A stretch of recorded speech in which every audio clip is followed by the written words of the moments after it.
اعوذ باللہ من الشیطان الرجیم بسم اللہ الرحمن الرحیم لیس علیک ہداہم ولکن اللہ یہدی من یشاء وما تنفقوا من خیر فلانفسکم وما تنفقون الا ابتغاء وجہ اللہ وما تنفقوا من خیر یوفى الیکم وانتم لا تظلمون۔ صدقہ اور خیرات کی بات چلتے چلتے یہاں پہ ایک بات آ رہی ہے۔ آقا علیہ الصلوۃ والسلام کو اللہ تبارک و تعالیٰ نے تسلی عطا فرمائی ہے، فرمایا میرے محبوب لیس علیک ہداہم، لوگوں کو ہدایت پر لانا یہ آپ کی ذمہ داری نہیں ہے، لوگوں کو ہدایت پر لانا یا ہدایت دینا آپ کی ذمہ داری نہیں ہے، ولیکن اللہ یہدی من یشاء، لیکن اللہ تعالیٰ جسے چاہے ہدایت عطا فرما دے۔ ٹھیک ہے، یہ بہت خوبصورت تسلی ہے جو اللہ تبارک و تعالیٰ نے اپنے محبوب کو عطا فرمائی ہے۔ آقا علیہ الصلوۃ والسلام پریشان ہو جاتے کہ یہ لوگ کلمہ کیوں نہیں پڑھتے ہیں، یہ لوگ کیوں جہنم کی طرف جا رہے ہیں، تو اللہ تبارک و تعالیٰ نے ارشاد فرمایا میرے محبوب یہ آپ کی ذمہ داری کیا ہے کہ وہ صرف اور صرف یہ ہے کہ آپ رب کا پیغام پہنچا دیں، آپ رب کا پیغام پہنچا دیں، آپ کی ذمہ داری صرف اتنی ہے۔ آپ کیوں پریشان ہوتے ہیں؟ ہاں اب بھی اگر کوئی نہیں سمجھتا، کوئی سیدھے راستے پہ نہیں آنا چاہتا ہے تو یہ اس کا نصیب ہے، رب جسے چاہے ہدایت عطا فرما دے، تو اس لیے آپ کو پریشان ہونے کی ضرورت نہیں ہے۔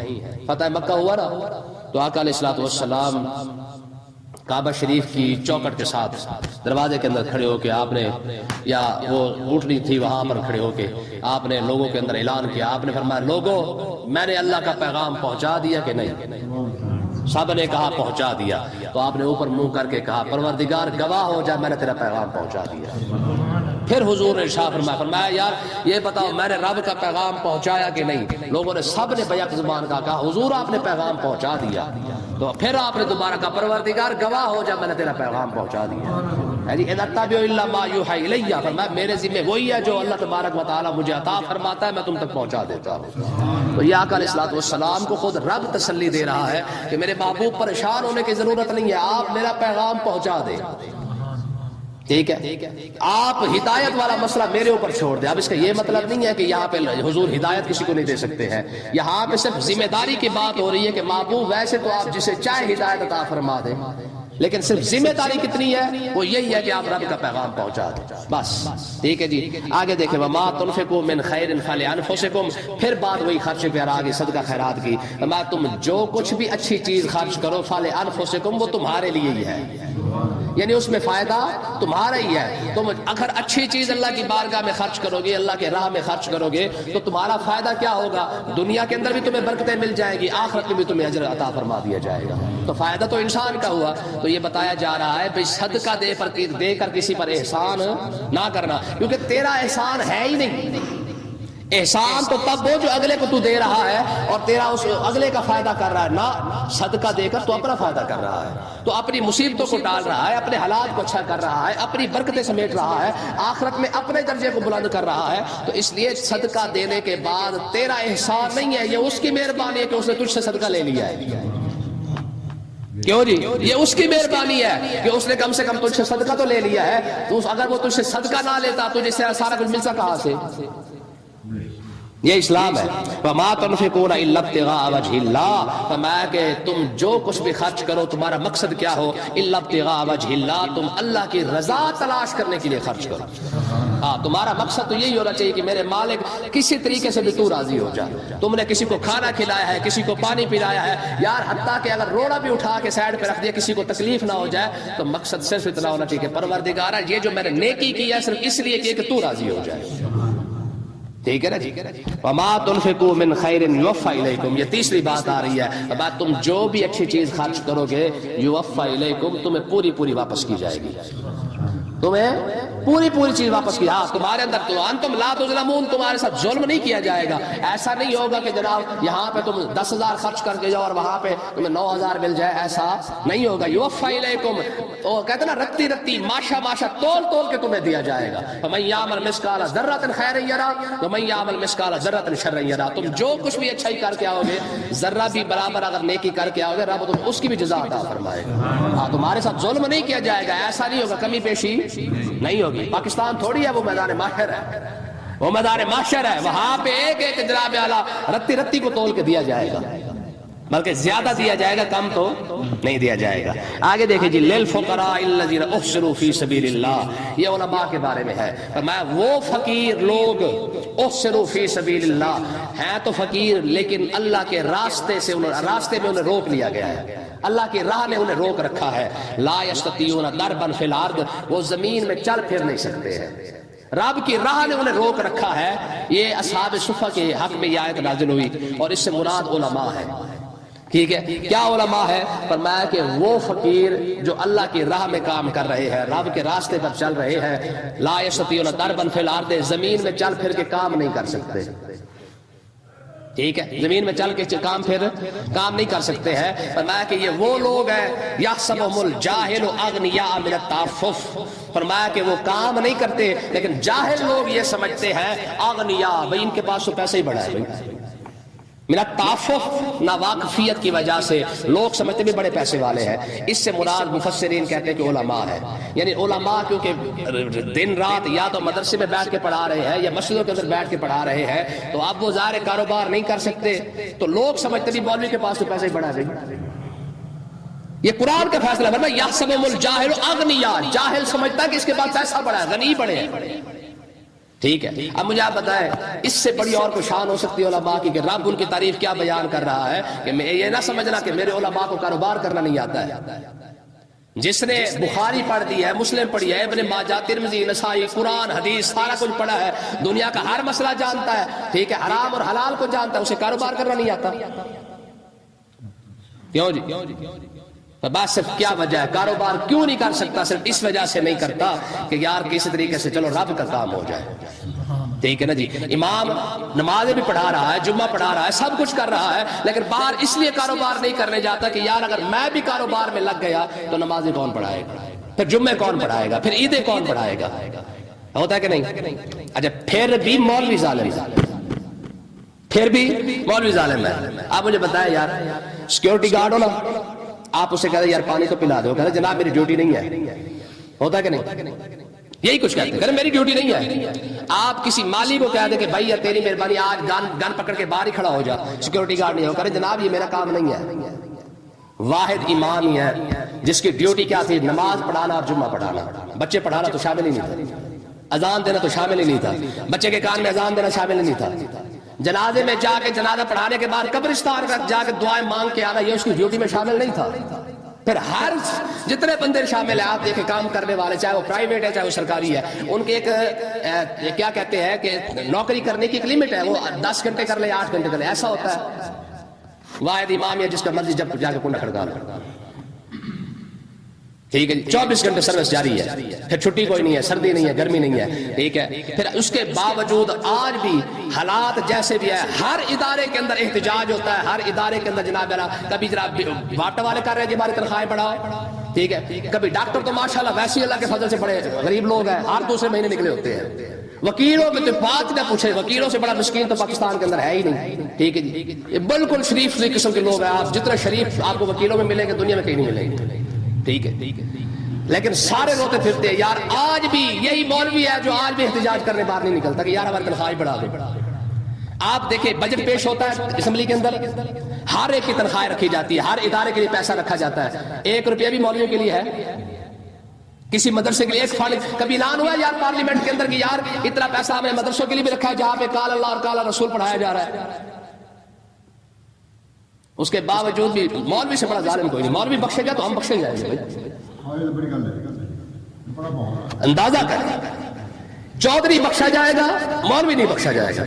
حالانکہ یاد رکھیں، میں شرعی مسئلہ میں آپ کو بتا رہا ہوں، یہ جو کہتے ہیں نا جی ہم جاہل لوگ ہیں، ہمیں ایک گناہ ہے، اور مولوی کو کہ زیادہ جانتا ہے تو مولوی اگر غلطی کرے گا اس کو ڈبل گناہ ہے۔ حالانکہ حقیقت شرعی مسئلہ یہ ہے کہ جو عالم ہے اس کو ایک غلطی اگر اس نے کی ہے تو اس کی ایک اس کو گناہ ہوگا، جاہل کو ڈبل گناہ ہے، ایک علم نہ ہونے کا گناہ اور دوسرا اس غلطی کا گناہ جو اس نے کی ہے۔ اور امام احمد رضا خان رحمۃ اللہ علیہ نے یہ مسئلہ لکھا ہے، آپ فرماتے ہیں کہ اگر جاہل عالم بندے کی اگر جاہل بندہ گستاخی کرے نا، قیامت کے دن رب دونوں کو سامنے کھڑا کر دے گا، اور جاہل کو رب فرمائے گا میں تو اس عالم کو اس کے علم کی وجہ سے بخش دوں گا، بتا تیرے پاس بخشنے کے لیے کیا ہے۔ آج منٹ مار کہتے ہیں مولوی بخشے گے تو ہم بخشے جائیں گے، ٹھیک ہے، آج بھی یار مسجد آباد ہے، آج بھی مدرسے آباد ہے. آپ دیکھ لیں جتنی مسجدیں بنتی جا رہی ہے آپ کو ایک مسجد ایسی نہیں ملے گی جہاں پہ امام نہ ہو، اور 5 ٹائم کی نماز ہو رہی ہے. مدرسے آج بھی 100 ہے، 200 ہے، 400، 500، 1000، 2,000 طالب علم آج بھی 3 ٹائم بیٹھ کے کھانا بھی کھا رہا ہے، پڑھا بھی رہے ہیں. تنخواہیں کتنی ہیں؟ یحسبهم الجاہل اغنیاء من التعفف، فرمایا جاہل سمجھتے ہیں ان کے پاس تو پیسہ ہی بڑا ہے جی. مولوی کے مزے ہیں بھائی، ختم کھاتا ہے، حلوے کھاتا ہے. اچھا تو اپنا بچہ مولوی بنانا، کہتے ہیں ایسی بھوکا مار رہا ہے. اچھا مولوی کے جب مزے ہیں تو اپنا ایک بیٹا مولوی بنا دینا. نہیں بناتا، کیوں نہیں بناتا؟ اسے پتا ہے کہ ہم مولوی کو دیتے کیا ہے. میں پتوکی کے اندر ہمارے بہت بڑے عالم ہیں، بڑے اچھے زبردست قسم کے مناظر تھے، 60 سال کی تقریباً 60 سال سے بھی گزر چکے ہیں. آپ یقین کریں وہ ایک مرتبہ رو پڑے. مجھے کہنے لگا حضرت صاحب میں آپ کو بات بتاؤں. میں نے کہا جی. کہنے میں نے اپنے بیٹے کو کہا یار میں اب کیونکہ بڑا ہو چکا ہوں تو میری جگہ پہ امامت کروا. اس نے مجھے ایک ہی جواب دیا. اس نے کہا ابا مجھے یہ بات بتایا، ساری زندگی آپ نے نمازیں پڑھائی ہیں، آج بھی آپ کی عزت کوئی نہیں کرتا. جس کا دل کرتا ہے وہ آپ سے بات کر لیتا ہے، اور جتنی بدتمیزی کر سکتے ہیں وہ آپ سے کرتے ہیں. نہ آپ کی داڑھی کا خیال کرتے ہیں، نہ آپ کی اس سفید بالوں کا خیال کرتے ہیں. یہی عزت مجھے ملے گی. وہ رو پڑا. ٹھیک ہے، میں اس کا نام نہیں لیتا. ٹھیک ہے، یہ پتوکی کی طرح آج بھی زندہ سلام ہے. اس نے کہا جی جو عزت معاشرہ آپ کی کر رہا ہے نا ہماری بھی یہی کرے گا. کہتے جی میں نے بڑا زور لگایا. میں نے کہا یار تیری میری بانی مسلح سنبھالو. انہوں نے کہا نہیں جی ہمارے لیے فیکٹری ٹھیک ہے. یار واحد مولوی ہے نا جس کو آج بھی عید کا انتظار کرنا پڑتا ہے کہ یہ عید پڑھائے گا تو اس کے بچوں کے لیے کپڑے آئیں گے نا. عید پڑھائے گا تو اس نے لوگوں کے چھری جا کے پھیرنی ہے جانوروں کو، تو پھر جا کے اس کے گھر کے اندر پایا گوشت آنا. کیوں جی؟ یہ حقیقت نہیں ہے. پھر بھی معاشرہ کہتا جی ہمیں تو لڑانے والے مولوی ہیں بھائی، سارے فساد کی جڑی مولوی ہے بھائی. ہمارے ملک کے اندر جو خرابی آ رہی ہے وہ تو مولویوں کی وجہ سے آ رہی ہے. کبھی دیکھو تو صحیح نہ یار ایک چلا پچھا ناچ خاں آ جائے جی ایک رات کے اندر محفل کے لیے آیا تو اس کو پی سی کے اندر جناب رہائش بھی ملے گی، اس کے پروٹوکول بھی ہوگا، 2 لاکھ 4 لاکھ پھر لے کے جائے گا. آج بھی اتنا بڑا عالم ہو، کالا کالا رسول اللہ ساری زندگی پڑھاتے پڑھاتے گزر جائے، 20,000 سے زیادہ تو کسی عالم کی تنخواہ نہیں ہے. یار جس دکان سے آپ سودا لیتے ہیں مولوی بھی اسی دکان سے لیتا ہے. جو پیٹرول آج 200-250 روپے آپ کو مل رہا ہے مولوی کو بھی اسی پیسوں سے ملتا ہے. جو گھی آپ کو جس پیسوں سے ملتا ہے مولوی کو بھی اسی پیسوں سے ملتا ہے. صرف ہمارے لیے اپنا مہنگائی ہوئی ہے، امام کے لیے نہیں ہوئی. اچھا منٹ ماریں گے. ہماری لاہور کمپنی ماشاءاللہ پورا لاہور سبحان اللہ، جب امام کو نکالنے کے اگر کہیں منٹ مارے جی اپنا سامان اٹھاؤ. کبھی سوچتے ہیں یار یہ لوگ کہ جناب جب کہتے ہیں نا رات کو چلو جی آپ کی چھٹی جاؤ، بتاؤ اس ٹائم صبح وہ بچے لے کے کہاں جائے گا؟ کرایہ دار ہے نا کرایہ دار. وہ بھی سوچ رہے تھے کہ بھائی تیرے پاس 15 دن کا ٹائم ہے، اپنا جا کے انتظام کر لے، مہینے کا ٹائم ہے بھی جا کے اپنا انتظام کر لے. اور مولوی کہتے چلو بھی اپنا سامان چکا. کئی علماء کو میں نے روتے دیکھا، کئی قسم کا خدا ہمارے دوست ہیں امام مسجد ہیں، وہ روتے کہتے یار سامان کہاں رکھے، بچوں کو کہاں پہ بٹھائے دستی طور پہ. جب لائیں گے امام کو تو کہیں گے جناب ہمارا ابا بھی آپ ہے، ہماری اماں بھی آپ ہے، ہمارا تو سب کچھ آپ ہے. جب نکالنے پہ کہتے جی صبح سامان چک لو پڑا. ایک بار بھی نہیں سوچتے اب وہ اپنے بچے لے کے کہاں جائے گا. لاہوریوں کی تو عادت ہے 6 مہینے مہمانوں کا یا اماموں کا ٹیسٹ ہوتا رہتا ہے. اچھا ٹیسٹ لینے والے کون ہیں؟ جن کو سیدھی نماز نہیں آتی ہے. جاہل نہیں جی، جاہل تو بہت چھوٹا لفظ ہے، یہ اجہل ترین لوگ ہیں. 6 مہینے لاہور کے اندر امام سلیکٹ نہیں ہوتا کیونکہ پسند نہیں آتا. ٹھیک ہے جی، کسی کو کہیں تیرا قد چھوٹا ہے، کسی کو تیرا قد زیادہ لمبا ہوگا، کسی کو تیرے کپڑے ٹھیک نہیں، کسی کو تیری قرات ٹھیک نہیں ہے. یہ وہ کہہ رہے ہوتے ہیں جن کو آپ سورۃ الفاتحہ نہیں آتی ہے. میں دروگے والا مسجد میں گیا تقریر کرنے کے لیے. آپ یقین کریں صرف مسجد کی جو ٹوٹیوں والی جگہ تھی نا قسم سے وہاں پہ پاؤں رکھنے کا دل نہیں کرتا تھا. شیشے کی طرح جو ہے وہ نظر آتا تھا. میں نے کہا یار یہ کتنا خرچہ ہوا؟ انہوں نے کہا جی صرف 3-4 لاکھ روپے خرچہ ہے. اب ٹوٹی والی جگہ کتنی ہوتی ہے؟ آدھا مرلہ بھی نہیں تھی. 4 لاکھ روپے صرف وہاں لگایا ہوا تھا. اور میں نے وہ ہمارے موزن تھے دوست تھے، میں نے کہا یار تیری تنخواہ کر جی 8,000 روپے. کمیٹیوں کے مسجد کے اکاؤنٹ کے اندر 4 لاکھ 10 لاکھ 15 20 لاکھ. آپ حیران ہوں گے لاہور کی ایک مسجد کے ایک اکاؤنٹ کے اندر یاری کے نام پر 4 کروڑ روپے پڑا ہوا ہے. 11ویں شریف کا اکاؤنٹ بنوایا باقاعدہ اور اس کے اندر 4 کروڑ روپے پڑا ہوا ہے. اور امام مسجد کی تنخواہ بھی 20,000 ہے. سب کے حقوق ہمیں یاد آ جاتے ہیں. یار واحد امام ہی ہے. آپ جائیں ذرا لاہور وزٹ کریں, صرف مسجد امام مسجدوں کی تنخواہیں کو چھوڑو, آپ امام مسجدوں کی رہائش جا کے چیک کریں ذرا, صرف خالی جا کے امام مسجد کی رہائش چیک کر کے دیکھ لیں. کیوں؟ ایک طرف تو ہمیں دین یاد آ جاتا ہے کہ بھائی جو اپنے لیے پسند کرو وہ دوسرے کے لیے پسند کرو. ایمانداری سے بتائیں ہماری رہائش اور امام مسجد کی رہائش برابر ہے؟ ہر ایک خدا بننے کی کوشش میں مصروف, لیکن یہ تماشا بھی خدا دیکھ رہا ہے جی. امام کے ساتھ کر کیا رہے ہماری قوم؟ آپ لاہور میں صرف لاہور نہیں, کراچی, پاکستان, آپ جہاں بھی چلے جائیں پورے پاکستان میں, آپ جا کے صرف امام مسجدوں کی رہائش چیک کر کے دیکھ لیں. امام مسجد کی رہائش کیسی ہوتی ہے؟ جب ایک عام بندے کے لیے حکم یہ تھا کہ بھائی جو اپنے لیے پسند کر اپنے دوسرے بھائی کے لیے بھی ویسی پسند کر. حضرت ابو ذر غفاری رضی اللہ تعالیٰ عنہ, آپ جا رہے ہیں, دیکھا ایک بندے نے کہ جو چادر آپ نے پہنی ہوئی ہے آپ نے غلام نے بھی وہی پہنی ہوئی ہے. تو کسی نے کہا جناب دو چادریں اور برابر, اس سے تو پتہ ہی نہیں چلتا کہ غلام کون ہے اور آقا کون ہے. آپ نے فرمایا یہ میرے محبوب علیہ الصلوۃ والسلام نے یہی حکم دیا, جو اپنے لیے پسند کر اپنے بھائی کے لیے بھی ویسے ہی پسند کر. کیوں جی؟ اللہ اکبر. لا یؤمن, آقا علیہ الصلوۃ والسلام کو تو فرمان ہے. ٹھیک ہے جی, اس وقت تک بندہ مومن نہیں ہوتا جب تک بندہ جو اپنے لیے پسند کرے اپنے بھائی کے لیے ویسا پسند نہ کرے. یار بھائی کی بات ہو رہی ہے, امام کی تو بات ہی نہیں ہو رہی ہے. امام کا مقام تو بھائی سے بہت زیادہ آگے تھا, تو پھر ہماری رہائش اور امام کی رہائش برابر کیوں نہیں؟ آگے دیکھیں جی, تعرفہم بسیماہم, فرمایا کہ یہ لوگ ان کی شکلوں سے پہچانے جاتے ہیں. وہ علماء امام اپنی شکلوں سے پہچانے جاتے ہیں, ان کی پریشانیاں نظر آ جاتی ہیں. ہمیں ویلے نہیں ہوتے, یہ قرآن کا فیصلہ ہے. فرمایا ان کی شکلیں دیکھ کر پتہ لگ جاتا ہے کہ یہ پریشان ہے. لا یسالون الناس الحافا, فرمایا کہ لوگوں سے پھر بھی سوال نہیں کرتے اور مانگتے نہیں ہیں. اور فقیر تو نکل کے جناب والا مانگ لیتا ہے, الحافا لپٹ کر لوگوں سے مانگتے نہیں ہیں. کیوں نہیں مانگتے؟ اس لیے نہیں مانگتے کہ یار اگر ہم نے ہاتھ پھیلا دے تو لوگ کیا کہیں گے کہ امام ہو کے لوگوں سے ہاتھ پھیلا رہا ہے. وما تنفقوا من خیر, فرمایا تم جو بھی خرچ کرو فإن اللہ بہ علیم, رب اسے دیکھ رہا ہے, رب اسے جاننے والا ہے. تو اس کا مطلب یہ ہے خدا کی عزت کی قسم میں حقیقت آپ کو بتا رہا ہوں, اگر امام مسجد اگر حقدار نہیں نا ہماری بھلائی کا, تو پھر دنیا کے اندر کوئی شخص بچہ ہی پیچھے کوئی نہیں ہے. اللہ تعالیٰ ہمیں سمجھنے کی توفیق عطا فرمائے.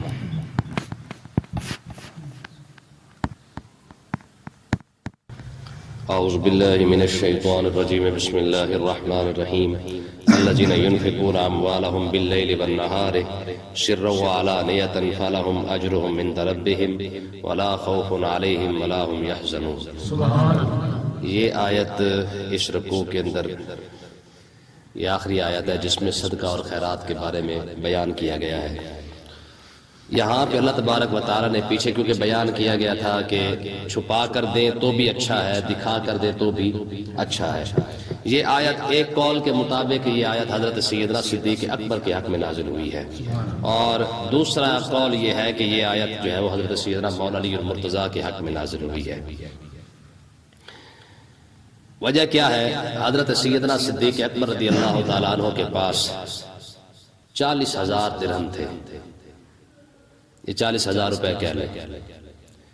آپ نے 10,000 درہم دن کو خرچ کر دیے, یعنی اللہ کے راہ میں خرچ کر دیے. 10,000 درہم آپ نے رات کو خرچ کر دیے. 10,000 درہم سب کے سامنے دے دی اور 10,000 درہم جو ہے چھپا کر دے دی, کسی کو پتہ نہیں چلا. یہ 40,000 درہم حضرت سیدنا صدیق اکبر نے اس انداز کے ساتھ خرچ کیے, لوگوں کو دکھا کر بھی اور لوگوں سے چھپا کر بھی, رات کو بھی اور دن کو بھی. تو جب یہ 40,000 روپیہ آپ اندازہ کریں, یہ اس دور کی بات ہے کہ جہاں پہ 100 سال پہلے 100 روپے کی بڑی قدر ہے, تو 40,000 روپیہ اس وقت صدیق اکبر نے خرچ کیا ہے. اور حدیث پاک کے اندر آتا ہے کہ جب آقا علیہ السلام ہجرت کرنے لگے تب بھی سیدنا صدیق اکبر کے گھر میں اس وقت 40,000 روپے پڑا ہوا تھا, اور آپ سارا کا سارا ساتھ لے گئے تھے. تو دیکھیں نا جی صحبت کا اثر کیا ہوتا ہے. آپ کے والد جو ہے وہ نابینا ہو چکے تھے, تو انہوں نے نا ہاتھ مارا تو پیسے جو ہے وہ نہیں تھے. حضرت ابو قحافہ, تو انہوں نے حضرت اسما کو کہا مجھے لگتا ہے تیرا باپ پیسے بھی ساتھ ہی سارے لے گیا, تمہارے لیے کچھ بھی نہیں چھوڑ گیا. تو حضرت اسما نے چھوٹے چھوٹے روڑے اٹھا کے نا رکھ کے اس کے اوپر کپڑا رکھ کے کہا ابا تیرے ہاتھ صحیح نہیں پہنچا، یہاں ہاتھ لگا کے دیکھ، میرا ابا ہمارے لیے بھی بڑا کچھ چھوڑ کے گیا ہے. کیونکہ وہ درم دینار جو تھے وہ سونے اور چاندی کے ہوتے تھے، تو انہوں نے ہاتھ تھوڑا سا لگوا کے کہا یہاں پڑے ہوئے سارے، یہ نہ سمجھ کے سارے ساتھ لے گئے ہیں. تو یہ صدیق اکبر کی قربانیاں ہیں. تو اللہ تبارک و تعالی نے ان کی شان بیان کرتے ہوئے یہ آیت ارشاد فرمائی الذین ینفقون اموالہم، وہ لوگ جو اپنا پیسہ خرچ کرتے ہیں باللیل، رات کے وقت، والنہار، دن کے وقت، سرًا، چھپا کر، وعلانیۃ، یا لوگوں کو دکھا کر، فلہم اجرہم عند ربہم، ان کا اجر ان کے رب کے پاس ہے. ٹھیک ہے. ولا خوف علیہم ولا ہم یحزنون، نہ انہیں دنیا میں کوئی خوف ہوگا نہ انہیں آخرت میں کوئی غم ہوگا. یہاں ایک بڑی مزیداری کی بات ہے، یاد رکھے پیسے دینا بڑا آسان ہے، وقت دینا بڑا مشکل ہے. آپ کسی سے کہہ رہا بھی یار ہمارے ساتھ دین کا کام کر، لوگ آئیں گے گئے یار مجھ سے پیسے لے لے، تجھے تیری مہربانی جا کے کر دے، ہمارے پاس ٹائم نہیں ہے. لوگ کہتے ہیں نا، کہتے جی ہمارے پاس ٹائم نہیں ہے، آپ کی مہربانی جو ہے وہ آپ جائے فلانا مجھ سے پیسے لے لے، میرا حصہ ڈال لینا، لیکن میرے پاس ٹائم نہیں ہے. تو اللہ تبارک و تعالی نے یہاں پہ صرف پیسے والوں کی بات کی ہے، حالانکہ پیسے سے زیادہ قیمتی وقت ہے. تو جو بندہ اللہ کی راہ میں پیسہ خرچ کرے تو اللہ تعالیٰ اس کو یہ اجر عطا فرمایا لا خوف علیہم ولا ہم یحزنون، اسے دنیا میں بھی کوئی خوف نہیں ہوگا، آخرت میں بھی کوئی غم نہیں ہوگا. یار پیسہ خرچ کرنا آسان ہے، وقت دینا بہت مشکل کام ہے. تو جو پیسہ خرچ کر رہا ہے اللہ کی رضا کے لیے، رب اسے یہ انعام عطا فرمایا. جو دین اسلام کو اپنا وقت دے رہا ہے، رب اس کو کتنی عزت عطا فرمائے. یہی وجہ ہے کہ اللہ تبارک و تعالیٰ حدیث پاک کے اندر آتا ہے کہ جب علماء کرام اللہ قیامت کے دن آقا علیہ السلام کی بارگاہ میں حاضر ہوں گے، یعنی قیامت کے دن جب آقا علیہ السلام اپنے علماء کو دیکھیں گے، جب آقا علیہ السلام کی امت کو حوض کوثر سے پانی پلایا جا رہا ہوگا، اس وقت جب علماء کرام جب پیش ہوں گے حوض کوثر پر، تو حدیث پاک کے اندر آتا ہے یسقی العلماء بکف النبی صلی اللہ علیہ وسلم، ہر کسی کو جو ہے وہ جام پلایا جائے گا، کٹوروں کے اندر پلایا جائے گا. جب حضور علیہ السلام کی امت کے علماء جب حوض کوثر پر حاضر ہوں گے تو حضور اپنے ہی ہاتھوں کے ساتھ اپنے علماء کو جام پلائے گی. کیونکہ پیسہ دینا آسان ہے اور وقت دینا یہ مشکل ہے. لیکن آج لوگ ٹکے ٹکے کی باتیں کر لیتے ہیں نا، یہ علماء ہی ہے جو اپنا سارا کا سارا وقت دین اسلام کو دیتے ہیں. ٹھیک ہے. تو اب پیسہ دینے والے کے لیے یہ حکم ہے کہ لا خوف علیہم ولا ہم یحزنون.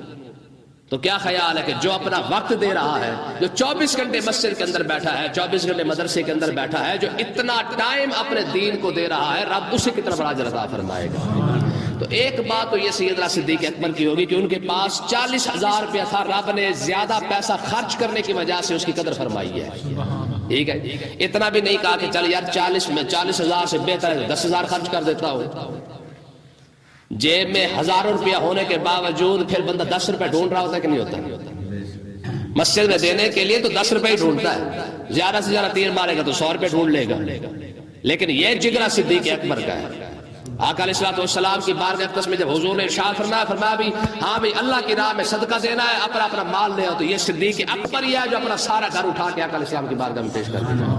اچھا ایک اور صحابی نے عرض کی، انہوں نے کہا یا رسول اللہ میرا دل کرتا ہے کہ میں اپنا سارا مال خرچ کر دوں. حضور نے فرمایا نہیں، اپنے لیے بھی رکھ، اپنے اہل و عیال کے لیے بھی رکھ، گھر والوں کے لیے بچا کے رکھ. ایسا نہ ہو کہ تو دنیا سے چلا جائے اور تیرے گھر والے پیچھے سے مانگتے رہے. یہ بات حضور نے صدیق اکبر کو نہیں کی. ایک صحابی کو فرما دی ہے کہ بھائی اپنے لیے بھی بچا کے رکھ، سارا خرچ نہ کرنا. لیکن یہ بات صدیق اکبر کو نہیں کی کہ صدیق سارا کچھ تو اٹھا کے لیا، کچھ گھر والوں کے لیے بھی بچا کے رکھ. نہیں کی. کیوں؟ کیونکہ آقا علیہ السلام جانتے ہیں کہ جو جگرا اللہ تعالیٰ نے میرے صدیق کو عطا فرمایا، ایسا جگرا کسی نے نہیں عطا فرمایا. سارا کا سارا گھر ہی صدیق ہے. ٹھیک ہے. نہ گھر والوں کے اندر سے کوئی تکلیف ہوگی، نہ صدیق اکبر کبھی روئے گا. ٹھیک ہے نا جی. یہ یاد رکھے. حتیٰ کہ ہمارے بزرگ فرماتے ہیں کہ سوئی تک ڈھونڈتے پھر رہے تھے کہ کہیں سوئی بچ تو نہیں گئی. ایسے تھوڑی ہے. کریم آقا علیہ السلام مقام نہیں ایسے ہی مل جاتا ہے، اتنی بڑی بڑی قربانیاں اس کے پیچھے. آقا علیہ السلام نے ارشاد فرمایا لا تمشی امام ابی بکر فانه افضل رجل من امتی، حضرت ابو حذیفہ صدیق اکبر کے آگے آگے چل رہے تھے، آقا علیہ الصلوۃ والسلام کی نظر پڑ گئی۔ جب حضور نے دیکھا نا کہ صدیق اکبر پیچھے ہے اور حضرت ابو حذیفہ آگے آگے چل رہے ہیں، تو کریم آقا علیہ الصلوۃ والسلام نے دیکھتے ہی فرمایا لا تمشی امام ابی بکر، آج کے بعد میری تمام امت یہ بات غور سے سن لے، میرے صدیق اکبر سے آگے کوئی نہ چلے۔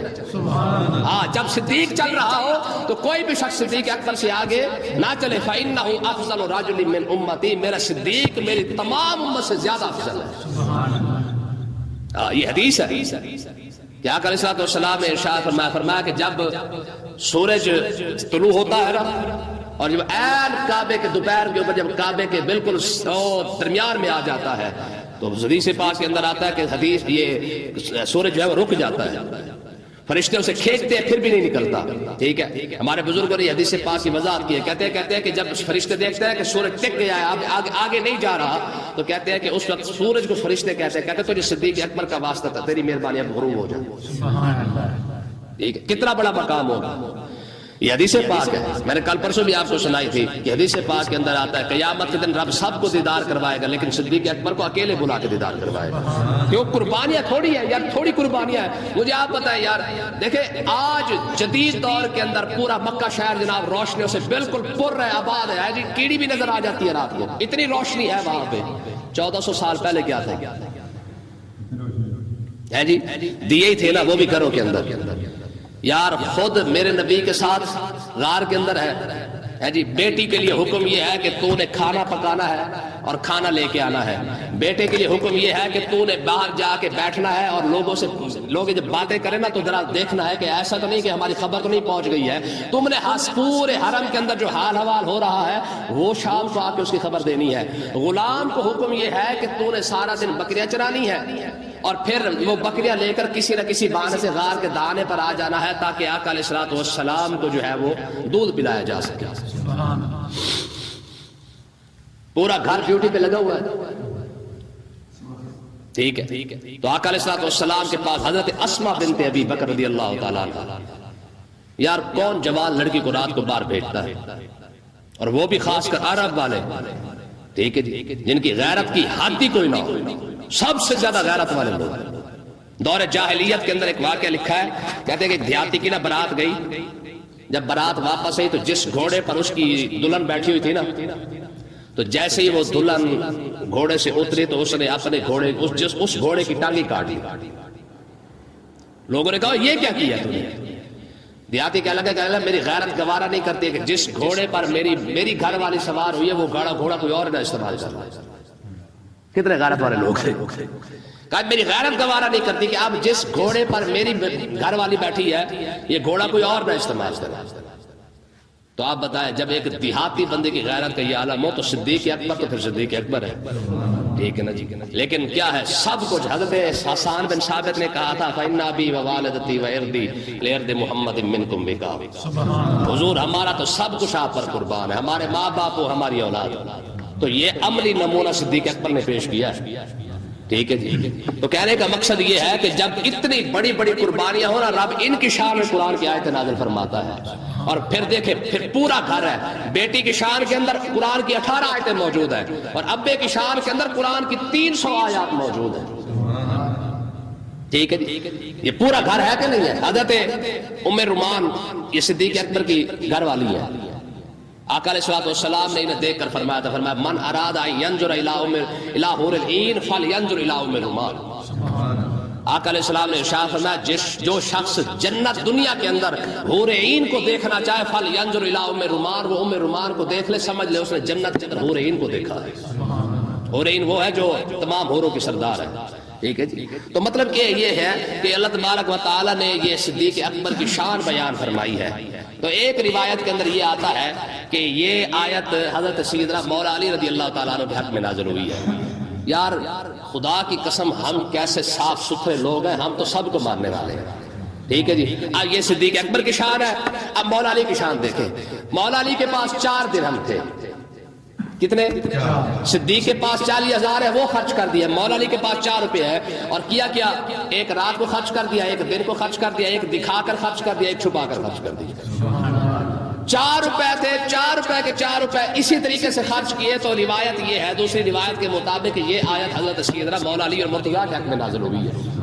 ٹھیک ہے، کیوں؟ فرمایا رب نے اتنے تھوڑے سے جتنا جو تھا ان کا، جو انہوں نے 4 روپے خرچ کیا ہے، رب ان کی قدر کتنی کی ہے، رب نے پوری آیت نازل فرما دی. فرمایا الذین ينفقون اموالهم باللیل والنہار، فرمایا جو رات کو 1 روپیہ خرچ کرے، دن کو 1 روپیہ خرچ کرے، لوگوں کو دکھا کے 1 روپیہ خرچ کرے، لوگوں سے چھپا کے 1 روپیہ خرچ کرے، فَلَهُمْ أَجْرٌ عِنْدَ رَبِّهِمْ، اس کا اجر اس کے رب کے پاس ہے. تھوڑی چیز کی رب قدر کیسے کرتا ہے. ٹھیک ہے، فرمایا کہ جس نے 1 روپیہ دکھا کے خرچ کیا، یعنی مولا علی اور مرتضیٰ نے. حدیث پاک کے اندر آتا ہے کہ سیدنا مولا علی اور مرتضیٰ نماز کے اندر کھڑے ہوئے ہیں. ایک شخص نے آ کے صدا لگا دی کہ اللہ جی اللہ کے نام پہ کچھ دے دے. اب کسی نے کچھ نہیں دیا تو مولا علی رضی اللہ تعالیٰ عنہ کے ہاتھ میں انگوٹھی دی. ٹھیک ہے، انگوٹھی کو نا ایسے ہی پھیر کے جو ہے وہ نیچے پھینک دی. انگوٹھی ہوتی ہے نا بعض اوقات ڈھیلی ہو جاتی ہے انگلی کے اندر، تو اس کو جو ہے وہ ایسے کر کے نا رکوع کے اندر کھڑے ہوئے ہیں، رکوع کے اندر کھڑے جو انگوٹھی نیچے پھینکی اور سائل نے اٹھا لی. ٹھیک ہے، تو حدیث پاک کے اندر آتا ہے کہ اسی وجہ سے اللہ تبارک و تعالی نے یہ آیت نازل فرمائی کہ اتنی دیر بھی صبر نہیں کیا کہ ایسا نہ ہو کہ میں سلام پھروں اور سائل جو ہے نکل جائے. حضرت امام محمد باقر رحمۃ اللہ علیہ، آپ نے نا ایک بڑی قیمتی شال پہنی ہوئی تھی، چادر، بڑی قیمتی چادر تھی آپ کی. آپ غسل خانے کے اندر نہانے کے لیے گئے اور ابھی 1 قدم اندر تھا اور 1 باہر تھا. ایک پیچھے سے ایک فقیر نے صدا لگا دی کہ جی حضور آپ رسول اللہ کے شہزادے ہیں، یہ چادر تو مجھے دے دیں. کیا کہا کہ آپ رسول اللہ کے شہزادے ہیں، یہ چادر تو مجھے عطا فرما دے. اچھا، ابھی غسل خانے کے اندر کھڑے ہی اپنے غلام کو فرمایا جلدی کر یہ چادر اسے دے دے. آپ غسل کر کے باہر آئے اور کپڑے پہنے ہوئے تھے تو غلام نے عرض کی حضور باہر آ کر بھی تو دے سکتے تھے نا. تو کھڑے وہیں پہ اتنی جلدی کیا تھی کہ وہیں کھڑے ہی آپ نے جو ہے وہ کہہ دیا کہ یار جلدی کرو چادر اس کو دو. آپ نے فرمایا میں نے اس لیے جلدی کی ہے کہ ایسا نہ ہو کہ نہاتے وقت شیطان دماغ کے اندر کوئی ایسی بات ڈال دے اور میں یہ نیکی کرتے رہ جاؤں. یار ہم نے بھی کبھی یہ باتیں سوچی ہے. ٹھیک ہے کہ ان لوگوں کو نیکی کا لالچ اور رغبت کتنی تھی کہ اتنا بھی گوارا نہیں کیا کہ غسل خانے سے باہر آ جائے. فرمایا ایسا نہ ہو کہ میں جو ہے وہ نہانے لگ جاؤں اور شیطان ہمارے دل میں جو ہے وہ بات ڈال دے. جیسے قرآن مجید کی پیچھے آیت پڑھی تھی یا شیطان یعدکم الفقر، شیطان جب تم اللہ کی راہ میں دینے لگو گے شیطان 1000 بہانے تمہارے دل میں ڈال دے گا، یہ کیا کرنے لگا، تمہاری تو جیب بھی خالی ہو جائے گی. تو اللہ تبارک و تعالیٰ نے اس آیت کے ذریعے سیدنا صدیق اکبر کی شان کو بھی بیان فرمایا ہے، اسی آیت کے ذریعے سیدنا مولا علی اور مرتضیٰ کی شان کو بھی بیان فرمایا ہے. تو اس سے سبق کیا نکلتا ہے کہ تم زیادہ خرچ کرو خلوص کے ساتھ. ہاں مخلص ہو کے بندہ خرچ کرے، چاہے دکھا کر بھی کرے، اللہ تعالیٰ اس کی بھی قدر کرتا ہے. ہاں ارادہ نیک ہونا چاہیے، ریاکاری دکھاوا نہ ہو، بناوٹ نہ ہو، تصنع نہ ہو. ہاں اگر کرتا واقعی اللہ کی رضا کے لیے، مقصد یہ کہ میرے مالک اس لیے دکھا کے دے رہا ہو تاکہ تیرے بندے جو ہے دیکھیں گے، ان کے دل میں بھی خواہش پیدا ہو کہ یار اگر یہ نیک کام کر رہا ہے تو مجھے بھی کرنا چاہیے. اس سے سبق یہ ہے ہمارے لیے کہ اگر کوئی زیادہ مال اللہ کی راہ میں خرچ کرے رب اس کی بھی قدر کرتا ہے، اگر کوئی تھوڑا مال خرچ کرے رب اس کی بھی قدر کرتا ہے. ٹھیک ہے، حضور صلی اللہ علیہ وسلم ایک صحابی حضرت عقیل آقا علیہ السلام نے ارشاد فرمایا کہ جاؤ اپنا مال جو ہے وہ صدقہ لے آؤ، تبوک کی طرف تیاری کرنی ہے، جانا ہے، اللہ کی راہ میں اپنا مال خرچ کرو. اب ظاہر ہے سب کے پاس کچھ نہ کچھ تو تھا. تو یہ حضرت عقیل رضی اللہ تعالیٰ عنہ یہ انصاری صحابی ہیں، یہ ایک یہودی کے پاس گئے، انہیں جا کے کہنے لگے یار میں تیرے باغ کو پانی دیتا ہوں تو مجھے کیا دے گا. اس نے کہا کیا لے گا. آپ نے فرمایا 2 کلو کھجورے دے دے. کتنی؟ یہ میں آج کے دور سے مثال دے رہا ہوں. 2 کلو کھجورے دے دے. اس نے کہا جی ٹھیک ہے. اور ساری رات آپ پانی لگاتے رہے اس کے باغ کو، مشق کے یار وہ کہاں کنواں ایسے پانی کھینچنے کے بعد مشق بھرنا، مشق اٹھا کے اپنے کندھوں پہ لانا اور پھر پورے باغ کو پانی لگانا آسان کام ہے. آج تو ہماری قوم کہتے جی پھر اتنا مشکل کام کیسے ہو سکتا ہے. یہ صحابہ ہی ہے جن کی اتنی بڑی بڑی قربانیاں، تب جا کے رب ان کو سرٹیفکیٹ دیتا ہے رضی اللہ عنہم ورضوا عنہ. جتنی مشقت زیادہ ہوگی انعام بھی تو اتنا زیادہ ہوگا. 2 کلو کھجورے سویرے ان کو ملی، آدھی جا کے جنہوں نے گھر میں دے دی 1 کلو. یہ کلو کی ویسے میں مثال دے رہا ہوں، جتنی ان کو کھجورے ملی تھوڑی سی، آدھی جا کے انہوں نے گھر دے دی اور آدھی اٹھا کے مسجد نبوی تشریف لے آئے. آقا علیہ الصلوۃ والسلام کی خدمت میں حاضر ہوئے، عرض کی یا رسول اللہ رات 2 کلو کھجوریں کمائی تھیں، 1 کلو گھر دے آیا ہوں، 1 کلو آپ کی خدمت میں حاضر کر دی ہے۔ آقا علیہ الصلوۃ والسلام نے ارشاد فرمایا سارے سامان کے اوپر رکھو اس کو، سارے سامان سے بھی اوپر کر کے اس کو رکھو۔ کیوں؟ ہو سکتا ہے اس کے اخلاص کی وجہ سے اللہ تبارک و تعالیٰ نے جتنے مسلمانوں نے خرچ کیا رب ان کو بھی قبول فرما لے، ٹھیک ہے نا جی۔ اس لیے آقا علیہ السلام نے ارشاد فرمایا اخلص علی دینک یکفی العمل القلیل، فرمایا کہ تو دین کے ساتھ مخلص ہو کے چل رب تیرے تھوڑے عمل کو بھی قبول فرما لے گا۔ ہاں بندہ اپنے دین کے ساتھ مخلص ہو رہا، اگر کچھ نہ بھی کر سکے، صرف اخلاص ہو دل کے اندر کہ کاش کہ میں دین کی خدمت کر سکتا، تو میں کچھ نہ بھی کر سکے رب پھر بھی اس کی اس نیت کو بھی قبول فرما لے گا۔ اللہ تعالیٰ سمجھنے کی توفیق عطا فرمائے۔